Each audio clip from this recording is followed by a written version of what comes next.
Hello everyone, today we will talk about how to fix or how to solve the problem of exceeded account on the application of Duolingo. You will go to settings. Here we click on apps, default apps, app settings. In this list here you will search about Duolingo and you will enter. Then here in this page of app info, you will click on first stop and you will click OK. Then you will enter to the window of storage.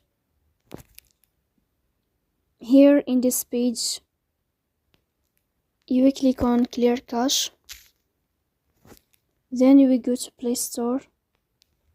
You will search about Duolingo app. Here we will update your app in this plus sign if you find updates. So please don't forget to support us by like and subscribe.